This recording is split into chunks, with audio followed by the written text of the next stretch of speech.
Recording start in 3, 2, 1, go. আসসালামু আলাইকুম students, আজকে আমরা তোমাদের ডিজিটাল টেকনোলজি বইটার উপরে একটা কমপ্লিট রিভিউ হিসেবে এই রেকর্ডিংটা করছি। এই রেকর্ডিংটা থেকে তোমরা ডিজিটাল টেকনোলজি বইটা নিয়ে একটা ক্লিয়ার আইডিয়া নিতে পারবে এবং এই রেকর্ডিং ক্লাসটুকু দেখে তোমার ডিজিটাল টেকনোলজির যে মূল আইডিয়াটা তোমরা ক্ল্যারিফাই করতে পারবে। এই বইটা নিয়ে তোমাদের অনেকেরই অনেক প্রশ্ন, অনেকেরই অনেক আতঙ্ক যে স্যার এটা কেমনে পড়বো, how to read it. Not a big matter actually. বইটাতে আসলে ডিজিটাল টেকনোলজি নাম হলেও it actually focuses on information.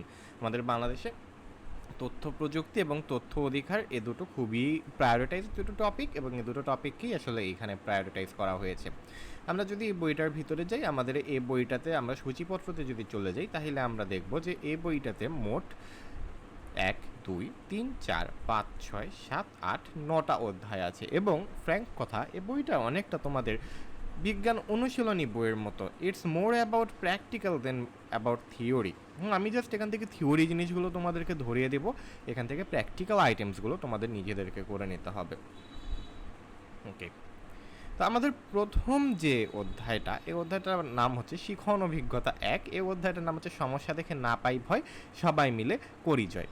এই অধ্যায়টাতে আমাদের বেশ কিছু গল্প ফেস করা আছে যে আমাদের আশেপাশে আমরা আমাদের জীবনে কী কী দৈনন্দিন সমস্যার সম্মুখীন হই, এবং এই যে এগুলো কিছু উপযুক্ত তথ্যর মাধ্যমে আমরা সমাধান করি, এই ব্যাপারটা নিয়ে এখানে আলোচনা করা হয়েছে। কিন্তু সব কিছুই মূলত গল্পর রকমের, কিন্তু এখানে কিছু ইম্পর্ট্যান্ট টার্মিনোলজি আছে। যেমন আমরা তথ্যের উৎস বলতে কি বুঝি, বা তথ্যের উৎস কটি, এটা আমাদের জানা দরকার। তথ্যের উৎসকে দুটি ভাগে ভাগ করা যায়, একটা হচ্ছে মানবীয় উৎস আর একটা হচ্ছে জড় উৎস। এর তথ্যটা আমরা আমাদের বই থেকে জানতে পেরেছি। তথ্য কি? যে জিনিস আমাদের কোনো প্রকারের জ্ঞান প্রদান করে, সহজ ভাষায়। এবার আমরা যদি যাই, যখন আমরা জরিপ করতে বা সংবাদ করতে যাই, তখন আবার তথ্যকে অন্য দুইভাবে দেখা হয়। সেগুলোকে বলা হয় প্রাথমিক উৎস বা মূল উৎস, এবং মাধ্যমিক উৎস বা পরোক্ষ উৎস। প্রাথমিক উৎস হচ্ছে যেটা একবারে মূল উৎস থেকে আমি পেয়েছি, আর মাধ্যমিক উৎস হচ্ছে যেটা আমার কাছে কোনো একটা অন্য মাধ্যমে এসেছে। আবার এই তথ্য উৎসর ব্যাপারে বা ঘটনার ব্যাপারে আমরা 4 রকমের 4টা চরিত্র দেখতে পাই। এই চরিত্রগুলো হচ্ছে বিশেষজ্ঞ, যে ওই বিশেষ বিষয়টাতে স্পেশালাইজড এবং যে বিষয়টাতে তার যথেষ্ট জ্ঞান রয়েছে। যেমন ডাক্তারদের কি রয়েছে? ডাক্তারদের জ্ঞান রয়েছে হচ্ছে স্বাস্থ্যসেবা নিয়ে। কৃষকদের জ্ঞান রয়েছে কৃষি নিয়ে। শিক্ষকদের জ্ঞান রয়েছে পড়ানো নিয়ে। ঠিক সেরকম অভিজ্ঞ ব্যক্তি হচ্ছে যার তথ্যর প্রয়োজনে সে বিষয়ে অভিজ্ঞতা রয়েছে। প্রত্যক্ষদর্শী হচ্ছে যে কোনো ঘটনা নিজে দেখেছে। যেমন মুক্তিযুদ্ধের ঘটনা যে নিজে দেখেছে সে হচ্ছে মুক্তিযোদ্ধা, এবং সে মুক্তিযোদ্ধার একজন প্রত্যক্ষদর্শী। আর ভুক্তভোগী, যে তথ্যের প্রয়োজন সে তথ্যটি কারণে সরাসরি ক্ষতিগ্রস্ত হয়েছেন এমন কেউ। যদি কারো কোনো বাল্যবিবাহ হয়, তাহলে উৎস হবে বাল্যবিবাহের শিকার হয়েছে এমন কেউ বা তার অভিভাবক। ওকে, এরপরে আমরা এই সিম্পল গল্পগুলো থেকে আমরা একটা প্র্যাকটিক্যালি দেখব যে কোনটা কোন ধরনের উৎস, বা কোনটা সে আসলে কোন চরিত্রটা হিসেবে পড়ে, মা কোন ধরনের উৎস। এগুলো সব কিছুই তোমাদের নিজেদের পড়ে পড়ে অ্যান্সার করতে হবে। ইন্টারনেটে তথ্য অনুসন্ধান নিয়ে আমাদের কিছু কথা বলা আছে। যেমন ইন্টারনেটে তথ্য অনুসন্ধান করতে গেলে আমরা সার্চ ইঞ্জিনের মাধ্যমে তথ্য অনুসন্ধান করে থাকি। এই মাধ্যমটা হচ্ছে আমাদের ইন্টারনেটে থাকা বিভিন্ন তথ্যগুলোকে কী করে, তথ্যগুলোকে সরবরাহ করে দেয়। কিছু সার্চ ইঞ্জিনের নাম আমাদের এখানে দেওয়া আছে, যেমন গুগল, এটা আমরা সবাই চিনি। এছাড়াও being, Baidu, Yahoo, Yandex, ask, এগুলো আমাদের পরিচিত। ইন্টারনেটে কিওয়ার্ড বলে একটা কথা আছে। ইন্টারনেট আমাদেরকে তার তথ্য ভাণ্ডার থেকে আমরা যে কিওয়ার্ডটা দিয়ে সার্চ করি সেটার মাধ্যমেই তারা তথ্যগুলো এনে দেয়। এরপরে আমরা যদি যাই, আমরা আরও বেশ কিছু জিনিসপত্রতে এখানে দেখতে পাবো। যেমন বিজ্ঞাপনের ওয়েবসাইটের ব্যাপারে আমরা চলে আসবে। তারপরে হচ্ছে বাতায়নের ব্যাপারটা চলে আসবে। বাতায়ন হচ্ছে যেখান থেকে সরকারি ওয়েবসাইট তথ্য বাতায়ন, এটা হচ্ছে সরকারি কোনো তথ্য যেগুলো মানুষের জন্য উন্মুক্ত, সেই তথ্যগুলো আমাদের দেয়। এবং সরকারি কোনো তথ্য নেওয়ার জন্য হলে তথ্য বাতায়ন ব্যবহার করা হচ্ছে সবচেয়ে বুদ্ধিমানের কাজ। ওকে,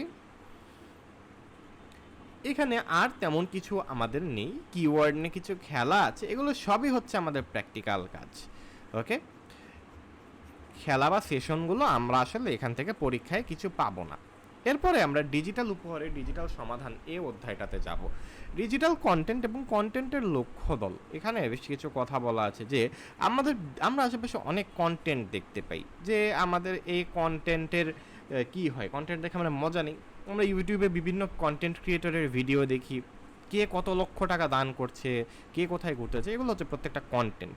এই কন্টেন্টগুলো বিভিন্ন রকমের হতে পারে, এটা যে শুধু ইউটিউবেই হতে হবে তেমন না। কন্টেন্ট হচ্ছে মূলত আমাদেরকে প্রচার করা হয় সেই জিনিসগুলোকে বোঝানো হয়। এই কন্টেন্টটা কার্টুনের মাধ্যমে হতে পারে, গল্পের বইয়ের মাধ্যমে হতে পারে, বিভিন্নভাবে কন্টেন্ট হতে পারে, কিন্তু কন্টেন্টের নির্দিষ্ট একটা টার্গেট থাকে। যেমন মিনা কার্টুনের যদি আমরা বলি, লক্ষ্য দল বা টার্গেট ছিল শিশু কিশোররা। আবার আমরা যদি রবীন্দ্রনাথ ঠাকুরের ছোট গল্প নিয়ে কথা বলি, যারা পড়তে পারেন এবং একটু কিশোর বয়সের মানুষদের জন্য রবীন্দ্রনাথ ঠাকুরের ছোট গল্পগুলো প্রয়োজনীয়। এটা শারীর বিজ্ঞাপন, ছেলে মানুষরা নিশ্চয়ই শারীর বিজ্ঞাপনের টার্গেট হবে না, শারীর বিজ্ঞাপনের টার্গেট হবে শুধুমাত্র নারীরা। এবং খেলা, ক্রিকেট খেলা, ক্রিকেট খেলার লক্ষ্য দল কারা হবে, যারা ক্রিকেট খেলা পছন্দ করেন স্পেসিফিক্যালি। ওকে, তো লক্ষ্য দল আর কন্টেন্টের মধ্যে যে সম্পর্কটা, সেটা হচ্ছে কন্টেন্ট নির্দিষ্ট লক্ষ্য দলকে টার্গেট করে আর লক্ষ্য দল নির্দিষ্ট কন্টেন্ট পছন্দ করে। এরপরে আমরা যদি বইয়ের সাথে আগাই, আমরা আরও বেশ কিছু জিনিস দেখতে পারবো এখানে, কিন্তু এই অধ্যায়টাতে তেমন কিছু আর নাই আমি যতদূর দেখেছি। এবার আমরা আমাদের বিদ্যালয় পত্রিকা, এটা কনসেপ্টটা বাইরের স্কুলে খুব বেশি নেই। তোমরা যদি এই ব্যাপারটাতে একটু মানে সিম্পলভাবে চিন্তা করো, এটা খুব বাহিরের দেশের একটা কনসেপ্ট, এবং আমাদের দেশে গুটিকতক ইংলিশ মিডিয়াম স্কুল ম্যাগাজিনের যে কনসেপ্টটা এটা রয়েছে, ঠিক আছে। এই অধ্যায়টাতে আমাদের একেবারে এরকম থিওরিটিক্যাল তথ্য, যেটা আমরা এক দুয়ে কিছু হালকা পাতলা পেয়েছি, এরকম তথ্য নেই। তবে আমাদের এখানে দুটি ধারণা আছে, যেটা হচ্ছে কপিরাইট আর পেটেন্ট।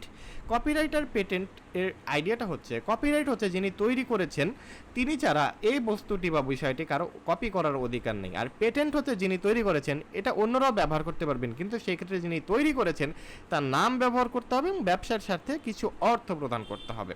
এখানে দুটো উদাহরণ দেওয়া আছে।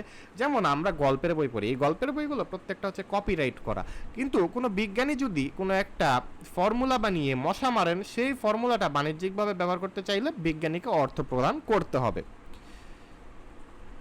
ওকে, এই লিওনার্দো দা ভিঞ্চির এই যে মোনালিসা, এই মোনালিসাটা আমরা বলবো এটা বুদ্ধিবৃত্তিক সম্পদ, এই কথাটা আমাদের মনে রাখতে হবে। এবং এই বইটাও একটা বুদ্ধিবৃত্তিক, এই বইটার নাম হচ্ছে আমার বন্ধু রাশেদ, মোহাম্মদ জাফর ইকবালের। এই বইটা বুদ্ধিবৃত্তিক সম্পদ, এবং বইটার প্রচ্ছদ কি বুদ্ধিবৃত্তিক সম্পদ? হ্যাঁ। ওকে, এই চ্যাপ্টারে আর তেমন কিছু নেই। এরপরে আমরা চলে যাব আমাদের পরবর্তী অধ্যায়।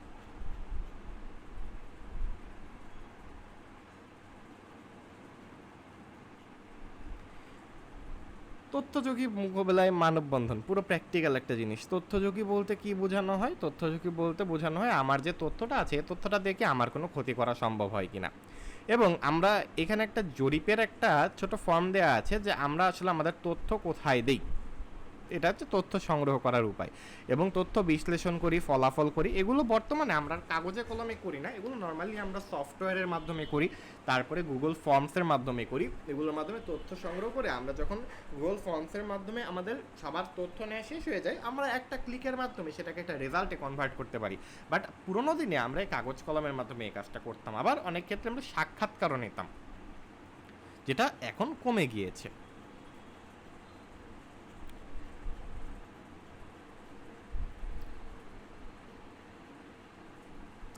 এই বইটা শেষ হয়ে গেলে আমরা এরপরে যাব বন্ধুর সাথে ভ্রমণ পরিকল্পনা, যেখানে কিছুই নেই, এখানে পরিকল্পনা। তোমরা যদি বিজ্ঞান অনুসন্ধানী বইয়ের 1 নম্বর অধ্যায় পড়ে থাকো, সেখানে তোমাদের মনে আছে আমি তোমাদেরকে একটু গবেষণার ধাপ, চিন্তার ধাপ, জিনিসটা অনেকটা সিমিলার, নিজেরাই রিডিং পড়ে নিতে পারবা এটা তোমরা, ঠিক আছে। এখানে দেখবা এটা আসলে সত্যি কথা বলতে গেলে এই বইটা থেকে ক্যাডেট কলেজের ভর্তি পরীক্ষায় বিগত বছরে প্রশ্ন এসেছিল একটা, এবং সেই একটাও তুমি যদি এই বইটা নাও পড়তে, এই বইটা না পড়ে যদি পরীক্ষাটা দিতে যেতে, তুমি পারতে।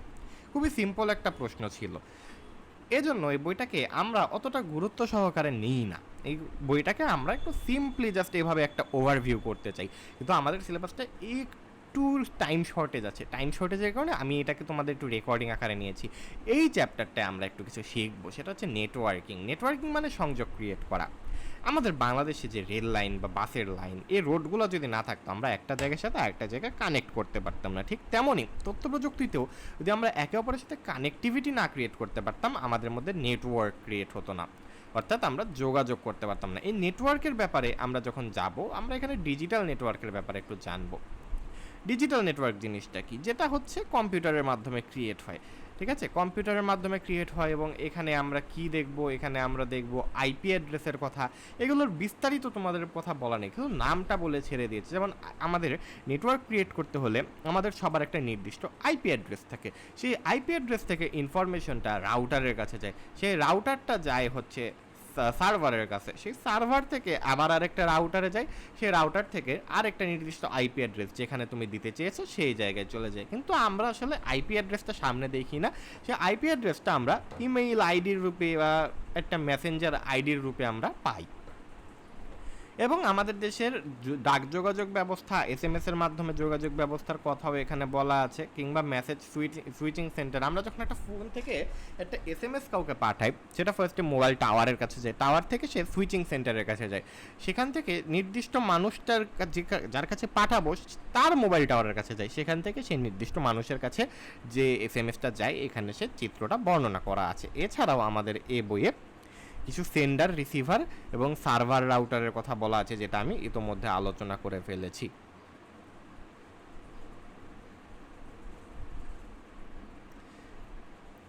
আমাদের এখানে টপোলজি নিয়ে আলোচনা করা নেই, আমরা বড় হয়ে যখন বড় হব আমরা কিছু টপোলজির ব্যাপারে শিখব। জরুরি তথ্য সেবা কেন্দ্র, এটা এই প্রশ্নটাই মূলত আমাদের ক্যাডেট কলেজ ভর্তি পরীক্ষায় এসেছিল, আমার যতটুকু স্মৃতি বলে, যে আমাদের জরুরি তথ্য সেবা কেন্দ্রের ফোন নাম্বার কত, এটা সবাই জানি 999। আমাদের বাংলাদেশে যখন আমরা কোনো জরুরি ব্যবস্থা বা জরুরি অবস্থায় পড়ব, আমাদের এই জরুরি সেবাগুলো ফেস করতে হবে, যার মধ্যে একটি হচ্ছে অগ্নি নির্বাপন সেবা, আরও আছে পুলিশ সেবা কিংবা অ্যাম্বুলেন্স। এই টাইপের কিছু সেবার জন্য প্রতিটা দেশেই কি থাকে, প্রতিটা দেশে একটা ইমার্জেন্সি হটলাইন থাকে। যদি আমরা যুক্তরাষ্ট্রের দিকে তাকাই, যুক্তরাষ্ট্রে সেটা হচ্ছে 911 911। তারপরে আমরা যদি ভারতে যাই সেটা হচ্ছে সম্ভবত 110, আর বাংলাদেশে সেটা হচ্ছে 999 অর্থাৎ 999। আমাদের বাংলাদেশে ধরো এরকম একটা বিয়ের অনুষ্ঠানে, ঠিক আছে, বিয়ের গেলে একটা বিয়ের অনুষ্ঠানে কোথাও দেখলা যে বিয়েটা হচ্ছে সেটা কি বাল্যবিবাহ হচ্ছে, তখন আমরা কি করব? আমরা নারী ও শিশু নির্যাতন কেন্দ্রে এই কল সেন্টারটাতে কলটা দিব। এটার নাম্বার কিন্তু একটু ভিন্ন, এটার নাম্বার আবার 111। কিংবা আমাদের যদি আশেপাশে কোথাও অনুমতি ছাড়া বা পরিবেশের ক্ষতি করে গাছ কাটা হয়, সেখানে কি আমরা 999-এ কল দিয়ে পুলিশ ডেকে আনতে পারবো। কিংবা আমাদের বাংলাদেশের কোথাও কৃষি জমিতে যদি কখনো কোনো সমস্যায় পড়ে কোনো কৃষক, তিনি কৃষি কল সেন্টারে কল দিতে পারেন। আবার একজন নদীর মাঝে গেলে, একজন সমুদ্রের মাঝে বঙ্গোপসাগরের মধ্যে রওনা দিল, কিন্তু তার মনে পড়লো যে আমরা তো ঝড় আছে কিনা জেনে আসি নাই, সে সাগরের মাঝখান থেকে ফোন দিল, ঠিক আছে, ফোন দিয়ে এবার ওয়াকি টকি দিয়ে নেটওয়ার্কিং করলো, শেষ। ওকে, এখানে প্রত্যেকটা উদাহরণ দেওয়া আছে এবং এখানে আমাদের একটা এক্সারসাইজ আছে যেটা আমরা নিজেরা করব, যে আমাদের জরুরি কল সেবা বা জরুরি সেবার যে ফোন নাম্বারগুলো, এরকম ফোন নাম্বারগুলো আমরা অ্যাড করব। ওকে,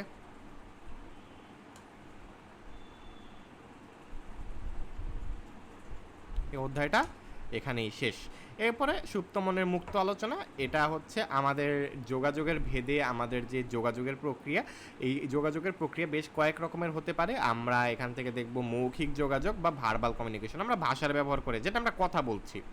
লিখিত, ধরো আমরা কথা বলতে পারি না, তখন আমরা অক্ষর দিয়ে লিখে দিলাম, আর যাদের চোখের সমস্যা তারা ব্রেইলের মাধ্যমে করে। তারপরে কি অমৌখিক, অমৌখিক হচ্ছে আমরা মুখের এক্সপ্রেশন, অভিব্যক্তি, আমার মুখটা কুচকায় রাখলাম দেখে মনে হইতেছে বিরক্তি, আমার চোখটা বড় বড় করে রাখলাম দেখে মনে হচ্ছে অবাক, চোখটা রাগি রেগে করে রাখলাম দেখে মনে হচ্ছে রাগ। শরীরের অঙ্গভঙ্গি কিংবা সংকেত বা ইশারার মাধ্যমে ভাষা প্রকাশ করা। সাইন ল্যাঙ্গুয়েজটা একটা মানে সাইন ল্যাঙ্গুয়েজ আমরা যে দেখি না, আমাদের অনেকে কথা বলতে পারে না, তারা কি করে, তারা হাতের ইশারায় কথা বলে। হাতের ইশারায় যারা কথা বলে তারা হচ্ছে কি, তারা হচ্ছে অমৌখিক যোগাযোগ করে। আর আমরা যে লিখে চিঠিতে পাঠাই সেটা হচ্ছে রিটেন কমিউনিকেশন বা লিখিত যোগাযোগ, আর মুখে মুখে বললে সেটা হয়ে যায় ভার্বাল কমিউনিকেশন। ওকে, এই অধ্যায় থেকে আর তেমন কিছু নেই, এছাড়া বাকি জিনিসগুলো আমরা একটু রিডিং পড়ে নেব, একটু রিডিং পড়বো, গল্পর মতো সব কিছু, এখানে আসলে সব কিছু বুঝিয়ে দেওয়ার কিছু নেই। সবশেষ অধ্যায় আমাদের বৈচিত্র্যপত্র। আমাদের চারপাশে অনেক রকমের বৈচিত্র্য আছে, অনেক রকমের সবার কিন্তু সবার সাথে মিলে না, এটা মনে রাখবা। কে কোন পক্ষ এবং আমরা যে তথ্যগুলো পাই সেই তথ্যগুলোকে আমরা কে কোন তথ্যটাকে সাপোর্ট করব এটা আমরা আসলে কনফিউজড হয়ে যাই। এই ব্যাপারে এই অধ্যায়ে একটু কথা বলা আছে, যেটা থেকে আসলে প্রশ্ন আসার কোনো সম্ভাবনা নেই। তো আমরা এই অধ্যায়টা এই জন্য খুব একটা ফোকাস করে আলোচনা করি না। ওকে, ব্যাস অধ্যায় শেষ, বইও শেষ। আমরা যদি এখন খুব সিম্পলি একটু চিন্তা করি যে আসলে সত্যি কথা বলতে গেলে তাইলে বইটাতে আসেটা কি, বইটাতে তেমন কিছু নাই। বইটাতে টু বি মোর স্পেসিফিক একেবারেই গল্পের মতো আলোচনা করা আছে। আমার কাছে কখনোই মনে হয়নি এটা খুব সিরিয়াস কোনো ইস্যু। আর আমরা সবাই ক্যাডেট অ্যাডমিশনের প্রিপারেশন নেব, এই বইটা ক্যাডেট অ্যাডমিশনের জন্য অতটাও ইম্পর্টেন্ট না। টেক্সট বই হিসেবে ইম্পর্টেন্ট, বাট ক্যাডেট অ্যাডমিশনের জন্য না। তো ক্যাডেট অ্যাডমিশনের জন্য যদি আমাদেরকে সিরিয়াসলি নিতে হয় কোনো কিছু, তাহলে আমরা কি করব, আমরা আমাদের বিজ্ঞান অনুসন্ধানী বই, অনুশীলনী বইটাও অতটা ইম্পর্টেন্ট না, ইতিহাস ও সামাজিক বিজ্ঞান বই এবং সাথে সাথে অন্য যে বিষয়ভিত্তিক পাঠ্যপুস্তক আছে ওগুলোতে বেশি ফোকাস করব। ডিজিটাল প্রযুক্তি নিয়ে কোনো টেনশন করা যাবে না। এই বিষয় নিয়ে কিন্তু আমরা আর কোনো লেকচার তৈরি করব না, যেহেতু এই বইটার কোনো গুরুত্ব আমরা পাচ্ছি না।